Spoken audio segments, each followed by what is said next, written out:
जय हिंद साथियों, स्वागत है आप सभी का एक बार फिर से आपके अपने YouTube चैनल सुनील जॉब मंत्रा पर। मैं हूं सुनील आजाद। साथियों, अगर आपने लेखपाल परीक्षा दी है, जो उत्तर प्रदेश में लेखपाल परीक्षा हुई थी, वो अगर आपने दी है तो ये वीडियो आज आपके लिए बहुत इंपॉर्टेंट होने वाला है, क्योंकि इस वीडियो में हम बात करने वाले हैं लेखपाल परीक्षा की कट ऑफ के बारे में। देखिए कट ऑफ कितना रहेगा, क्योंकि इसकी जो रिवाइज्ड आंसर की है वो आ चुकी है, लेकिन उससे भी इंपॉर्टेंट जो सबसे जरूरी है इस वीडियो में, जिसके लिए मेरे पास बहुत मैसेजेस आए हैं, क्षैतिज आरक्षण। महिलाओं को समझ नहीं आता कि उनकी मेरिट कैसे बनेगी, उनकी मेरिट अलग बनेगी कि क्या होगा, और ये आरक्षण कैसे काम करता है। तो आज इस वीडियो में हम इसी को लेकर बात करने वाले हैं और बाद में हम कट ऑफ भी देखेंगे कि कितनी कट ऑफ इसकी रह सकती है। सो संभावित कट ऑफ है वो कितनी रह सकती है। तो चलिए वीडियो शुरू करते हैं।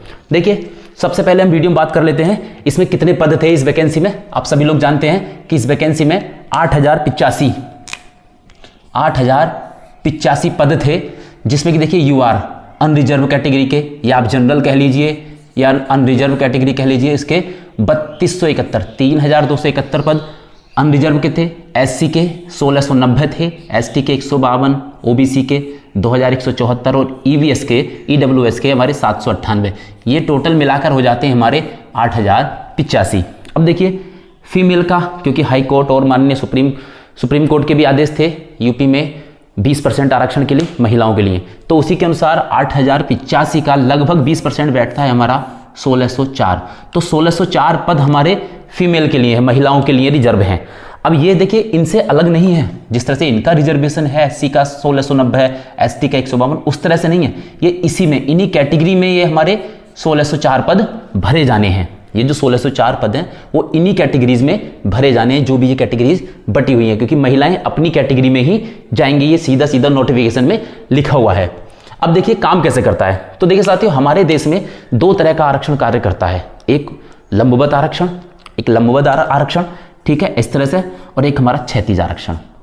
महिलाएं जो आती हैं क्षैतिज आरक्षण में आती हैं। ये जो कैटेगरीज हैं, चाहे वो एससी हो, एसटी हो, ओबीसी और ईडब्ल्यूएस, ये हमारे लंबवत आरक्षण है। अब ये दोनों आरक्षण होते क्या है वो आप समझिए। देखिए कोशिश करूंगा कि आपको इस वीडियो के बाद इसको लेकर कोई भी डाउट नहीं बचेगा। देखिए क्या होता है, क्योंकि लंबवत आरक्षण है, इसमें क्या है कि कोई भी कैंडिडेट अपनी कैटेगरी से ऊपर की तरफ जा सकता है। ऊपर की तरफ कहां तक?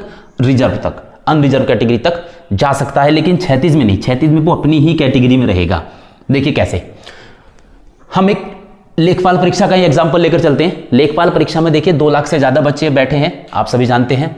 उनमें से अनरिजर्व के कितने पद हैं? 3271। उन 2 लाख में देखिए, उन 2 लाख में से जब टॉप रैंक होगी 3271, 3271 उसको आयोग अलग कर लेगा। 3271 ये टॉप रैंक वाले आयोग अलग कर लेगा। अब इसमें देखिए, इसमें खाली अनरिजर्व या जनरल नहीं होंगे, इसमें सारी कैटेगरीज होंगी, चाहे वो फिजिकल हैंडीकैप हो हमारे, चाहे फ्रीडम फाइटर हो, चाहे एससी, एसटी, ओबीसी, ईबीएस और फीमेल, सभी होंगे। इसमें एग्जांपल के तौर पर हम मान लेते हैं कि 1000 हमारे 1000 मान लीजिए 1690 है, इसमें से हमारे 300 एससी वाले आ गए, 300 एससी आ गए, एसटी के हमारे 100 आ गए, ठीक है, 100 एसटी आ गए, ओबीसी हमारे आ गए 600 हमारे ओबीसी आ गए, ईडब्ल्यूएस के आ गए हमारे 400, ठीक है, 400 हमारे ईडब्ल्यूएस के आ गए। ध्यान से आप समझते रहिए इसको। फीमेल इसमें हमारी मान लीजिए फीमेल हमारी 500 आ गई, 500 फीमेल हमारी इसमें आ गई। अब देखिए लंबवत और क्षैतिज आरक्षण में क्या अंतर है। देखिए ये जो 300 आ गए, 300 एससी कैंडिडेट या 100 एसटी, 600 ओबीसी, 400 ईडब्ल्यूएस, ये हमारे जनरल में ही काउंट होंगे। ये हमारे जनरल में ही काउंट होंगे। इनकी जो कैटेगरी वाइज वैकेंसी बची, मान लीजिए 300 एससी सेलेक्ट हो गए हैं, 300 एससी हमारे कहां आ गए हैं? जनरल में आ गए हैं, लेकिन इनकी जो वैकेंसी है 300 वो इसमें से कम नहीं होंगी। जब इनकी कैटेगरीज वाइज अपनी जो कट ऑफ बनेगी वो 1690 लड़के इन 300 से अलग लिए जाएंगे। समझ रहे हैं आप? 1690 लड़के इन 300 से अलग लिए जाएंगे। अब देखिए इन 500 महिलाओं में मान लीजिए कैटेगरी वाइज अगर हम देख लें तो मान लीजिए इसमें से 200 जनरल की हैं, यूआर है, इसमें 100 एससी हैं, 50 एसटी हैं, 300, 350 और 150 हमारी ओबीसी हैं। ध्यान से समझिएगा इस चीज को आप। और ये हमारी यूआर हैं। अब देखिए 500 महिलाएं थी, 500 में से 100 एससी थी हमारी इसमें। तो ये जो हमारे गए इन 300 एससी में महिलाएं मान लीजिए हमारी कितनी होंगी इसमें? 20 गुना आप मान लीजिए 50 महिलाएं हम मान लेते हैं। मतलब 50 महिलाएं इन 300 में यहां चली गई। तो ये 50 महिलाएं, ध्यान देना, ये 50 महिलाएं हमारी जनरल में तो चली गई, लेकिन ये इनकी जो कैटेगरी की रैंक थी, जो इनकी ये वैकेंसी थी 1604, वो 50 इसमें से कम हो जाएंगी। समझ रहे हैं आप? SC OBC ST वो अपनी कैटेगरीज में से कम नहीं होंगे, लेकिन महिलाएं अपनी कैटेगरीज के लिए जो इन्हें आरक्षण दिया गया, क्योंकि इनका क्षैतिज आरक्षण है, तो वो जो जनरल में, भले ही वो जनरल में चलेगी, लेकिन वो इनकी इसमें से कम हो जाएंगी। समझ रहे हैं आप? बाकी जो बची, बाकियों को फिर हम कैटेगरी वाइज, हर एक कैटेगरी में से ऐसे ही रहेगा। मान लीजिए 1690 में से 50 महिलाएं हमारी यहां अगर जनरल में चली गई, 50 महिलाएं हमारी जनरल में चली गई, और इसकी लगभग 320, 17 या 51, लगभग 350 महिलाएं लेनी है, 350 महिलाएं हमारी लेनी है, तो वो 50 तो हमारी जनरल में चलेगी। अब महिलाएं बची हमारी 300। अब जब SC कैंडिडेट लेंगे, एक मैं SC का एग्जांपल लेके दिखा रहा हूं, जब SC कैंडिडेट हम लेंगे, 1690 कैंडिडेट लेने हमें SC, ठीक है, 1690 कैंडिडेट जब जनरल की निकाल के SC के कैंडिडेट हम लेंगे, तो SC के कैंडिडेट जब हमने 1690 लिए, उसमें मान लीजिए जो वैकेंसी थी ये 350, 50 तो हमारी जनरल में चलेगी, 300 बची महिलाओं की 300 बची। अब वो 300 इन 1690 में आ गई, तो महिलाओं का जो कोटा था, जो क्षैतिज आरक्षण था, वो 350 का पूरा हो गया, उनको अलग से कोई आरक्षण नहीं दिया जाएगा। समझ गए आप? मतलब क्षैतिज आरक्षण और लंबवत आरक्षण का क्या होता है कि लंबवत आरक्षण वाला अगर अपनी जनरल कैटेगरी में चुना जाता है, वो जनरल कैटेगरी में अच्छे मार्क्स ले आया और टॉप की रैंक में आ गया, तो वो अपने जो कैटेगरी है, ये वाली कैटेगरी है, इनमें की अपनी सीट खत्म नहीं करेगा, वो जनरल में ही काउंट होगा। उसकी जो कोटे वाली सीट है वो उतनी की उतनी रहेंगी। लेकिन जो क्षैतिज आरक्षण वाला, चाहे वो महिलाएं हो, चाहे फिजिकल हैंडीकैप हो, चाहे फ्रीडम फाइटर हो, वो अगर जनरल में सिलेक्ट भी हो जाते हैं, तो वो जनरल में सिलेक्ट होने के बाद भी अपनी कैटेगरी में ही काउंट होंगे। ये हमारा क्षैतिज आरक्षण का नियम होता है। उम्मीद करता हूं कि आप लोग समझ गए होंगे। सिर्फ इतनी चीज आप समझ लीजिए कि जो लंबवत आरक्षण है हमारा SC ST OBC EWS वाला, ये अगर टॉप रैंक लाते हैं तो ये जनरल में काउंट होते हैं। इनकी जो सीट है, अपनी जो कैटेगरी कोटे की सीट है, वो उतनी की उतनी बनी रहती हैं। जनरल काउंट होने के बाद उतने फिर वो लिए जाते हैं, उतनी अपनी कैटेगरी में लिए जाते हैं, इसलिए इनकी कट ऑफ थोड़ा सा कम रहती है। महिलाओं का क्या है, महिलाएं जितनी अगर अच्छे मार्क्स ले आई महिलाएं सारी, क्योंकि महिलाएं भी अब लड़कों से पीछे नहीं है, ठीक है, महिलाएं अगर अच्छी रैंक ले आई तो वो उनकी कैटेगरी में से कम हो जाती हैं, भले ही वो जनरल में जाएं, वो उसमें से कम हो जाती हैं। ठीक है, उम्मीद करता हूं कि आप लोग ये चीज समझ गए होंगे। अब चलिए बात करते हैं इसकी कट ऑफ की। चलिए अब कट ऑफ की अगर आप बात करें तो देखिए, जनरल या अनरिजर्व कैटेगरी की जो कट ऑफ रहेगी, देखिए ये कट ऑफ 76। देखिए कट ऑफ बताने से पहले मैं आपको बता दूं कि ये मेरा अनुभव के आधार पर मैं अपनी संभावित कट ऑफ, जैसा कि यूपी ट्रिपल एससी का ट्रेंड रहा है, मैं उसके हिसाब से कट ऑफ बता रहा हूं। ठीक है, ये फिक्स कोई यूपी ट्रिपल एससी द्वारा बताई गई कट ऑफ नहीं है। ठीक है, अंतिम cut off UP triple SC ही बताएगा। मैं अपने अनुभव के आधार पर, यूपी ट्रिपल एससी से मेरा जो अनुभव है उसके आधार पर मैं आपको ये कट ऑफ बता रहा हूं।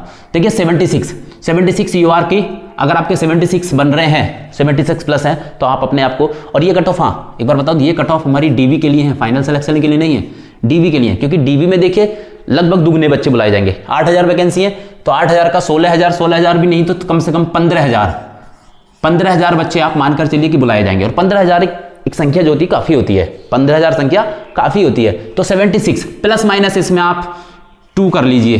ठीक है, प्लस माइनस 2 कर लीजिए। प्लस माइनस 2 में प्लस माइनस क्यों बता रहा हूं, माइनस क्यों बता रहा हूं, क्योंकि ये निश्चित नहीं है कि कितने कैंडिडेट बुलाए जाएंगे अभी उसके साथ, वरना मेरी 76 फिक्स रहती।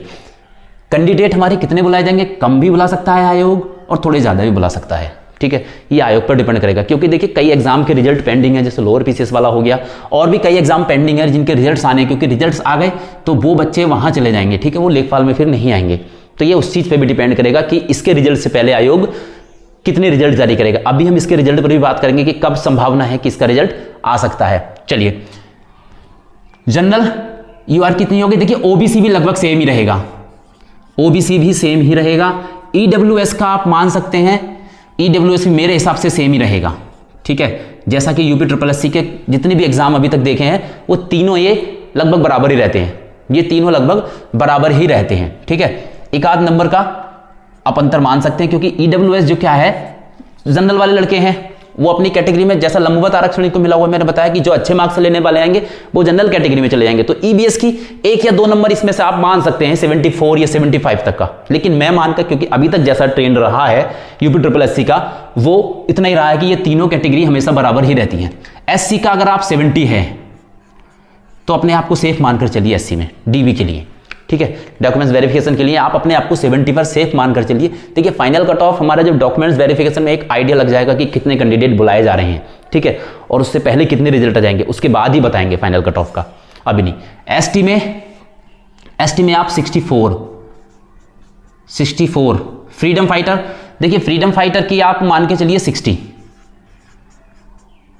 60 वाले फ्रीडम फाइटर में आप सेफ हैं। पीएच का फिजिकल हैंडीकैप इससे थोड़ा सा ज्यादा रहेंगे, एसटी के लगभग बराबर, ठीक है। ये लोग क्योंकि 36 आरक्षण में आते हैं इसलिए थोड़ा सा ज्यादा रहेगी कट ऑफ, क्योंकि जो मान लीजिए फिजिकल हैंडीकैप्ड वाला भी है, अगर वो टॉप स्कोरर है तो वो कहां जाएगा तो जनरल में काउंट होगा, लेकिन उसकी जो वैकेंसी है अपनी जो कोटे वाली वैकेंसी उसमें से कम हो जाएगी, इसलिए इनकी कट ऑफ थोड़ी सी ठीक रहती है। अब देखिए फीमेल का क्या है, फीमेल का वही 36 आरक्षण जैसा इनके साथ है वही फीमेल का यहां पर है। फीमेल ने अगर अच्छी लड़कियां, ब्रिलियंट लड़कियां हुई तो वो जाएंगी तो जनरल में, लेकिन अपनी कैटेगरी में भी काउंट होंगी वो। तो इसलिए देखिए फीमेल की कभी कभी आपने देखा होगा कि इसलिए फीमेल की कट ऑफ जो होता है एससी एसटी से भी ज्यादा चली जाती है, वो इसीलिए चली जाती है, ठीक है। तो आप यहां से सब में आप 2 नंबर कम कर लीजिए, यहां से जैसे 76 है आप 74 मान लीजिए फीमेल की, यहां से 74 ये हो गई, ठीक है। यहां पर आप 67 68 मान लीजिए, एससी में 68 प्लस माइनस कर लीजिए आप इसमें, एसटी में 62, फ्रीडम फाइटर में आप मान लीजिए 56 मान लीजिए, और फिजिकल हैंडीकैप में आप मान लीजिए 62। ये मेरी संभावित कट ऑफ है लेखपाल के लिए, डॉक्यूमेंट्स वेरिफिकेशन के लिए, ठीक है। आप इसको देख लीजिए। अब हम बात कर लेते हैं रिजल्ट की कि इसका रिजल्ट कब तक आ सकता है। देखिए आयोग को हम जानते हैं सभी, आप सभी लोग पूरी तरह से परिचित है आयोग से कि इतनी स्पीड से आयोग चलता नहीं है। आयोग का एक मैंने देखा था, एक इंटरव्यू आया था आयोग के चेयरमैन का कि हम लेखपाल का जो डॉक्यूमेंट्स वेरिफिकेशन है वो जनवरी फरवरी में कराने की उनकी प्लानिंग है। जनवरी फरवरी में प्लानिंग अगर कराने की है तो इसका रिजल्ट देखिए, क्योंकि आप सबको पता है 15-16 अक्टूबर को क्या है, पीईटी की परीक्षा है। 15-16 अक्टूबर को पीईटी की परीक्षा है, तो मुझे नहीं लगता कि आयोग इतनी फुर्ती दिखाएगा कि इससे पहले रिजल्ट जारी कर दे। हालांकि कर सकता है कोई, अब इसमें ऐसा कुछ नहीं है। देखिए रिवाइज आंसर की आ गई है, मतलब रिजल्ट उनका तैयार है, अब इसमें कोई चेंजेस होने नहीं है। अगर आयोग चाहे तो इससे पहले कर सकता है, लेकिन आयोग की जैसी कार्यशैली रही है मुझे नहीं लगता कि 15-16 अक्टूबर से पहले वो कर पाएगा। तो हम अक्टूबर के लास्ट में नंबर 15 अक्टूबर से लेकर 15 से 20 अक्टूबर से लेकर और 15 नवंबर तक आप मान के चलिए इस बीच में ही रिजल्ट आएगा। जैसी सूचना मिलेगी आपको मैं समय पर बता दूंगा। अभी तक सिर्फ कोई सूचना इसकी रिजल्ट की नहीं है, सिर्फ यही है कि पैट की परीक्षा में पूरा आयोग लगा हुआ है, ठीक है। तो ये हो गया आज का वीडियो। अगर इससे संबंधित अभी भी आपके कोई भी क्वेश्चन है, कोई भी क्वेरी है तो आप कमेंट में बताइए, और पहली बार अगर चैनल को देख रहे हैं तो चैनल को सब्सक्राइब जरूर कर देना, ठीक है। वीडियो पसंद आए तो लाइक कर देना, शेयर कर देना, ठीक है। चैनल को सब्सक्राइब भी कर लेना। मिलते हैं अगले वीडियो में, तब तक के लिए जय हिंद।